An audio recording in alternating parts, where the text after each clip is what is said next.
let's talk about flossing. Not that kind of flossing, nerve flossing.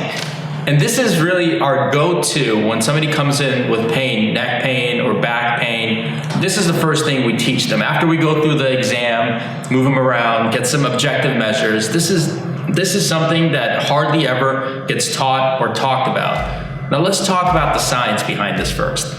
Nerves are all throughout the body and they are not elastic structures. They're very, very taut bands.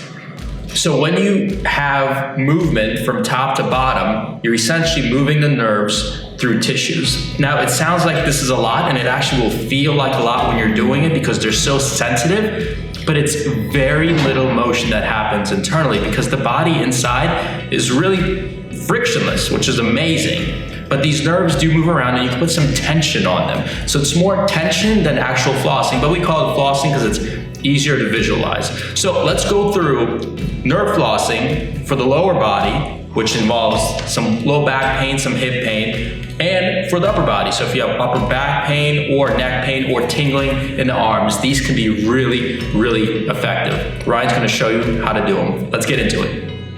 So let's start with the most common, and that's usually back pain and associated pathologies that people like to talk about, which is sciatica, right? So any numbness or tingling down the legs or any pain shooting down past the butt or into the butt. So let's start first with that one.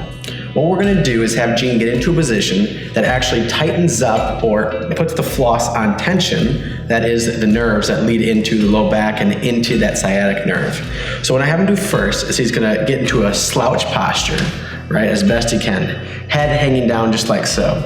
What he's doing here is actually putting the nerve that goes down towards the butt on tension by stretching it out and putting it taut. Next, from the other end of the string, which travels down the back of his leg, on his hamstring, down towards the bottom of his foot, he's then gonna lift that up, bring his toes up, and he's beginning to feel sensations in the back of the hamstring, the back of the calf, maybe in the butt or the low back. When he's here, what I want him to do is then untense that string by lifting up just his head and seeing if that alleviates that tension or any sort of numbness or tingling sensation. Now he puts his head back down, and now he's created tension back on that nerve. Now what he can do is go up and down like this through his head to help decrease the sensitivity and alleviate some of the symptoms. He can also do it from the other end by keeping his head down like this and putting his foot up and down as though he's pressing on a gas pedal. Either way, you're allowing that nerve to move in and out and to be able to decrease the sensitivity that you might be feeling or the tension that you might be having anywhere from the low back down towards the toe. So Ryan went over the sciatic nerve, or just the back of the leg that includes the low back, right? Because the nerves come out from your low back and go down the leg, but they also go down the front of the leg. So the opposite of the sciatic nerve is the femoral nerve, and it goes down the front of the thigh. So pretty much everything is the opposite of what you just saw. We're gonna have you laying down on your belly. You're gonna prop yourself up on your elbows. From this position, it's about creating tension in the front. So this is the start of it. Starting to create some tension in the hip area, in the abdominals. Then you're gonna bend your knee. We're gonna work with the right side for this example. You're gonna bend the knee and this should start to create a good bit of tension on that front side or the anterior side. You might even feel the hip kind of come up a little bit if it's super tight.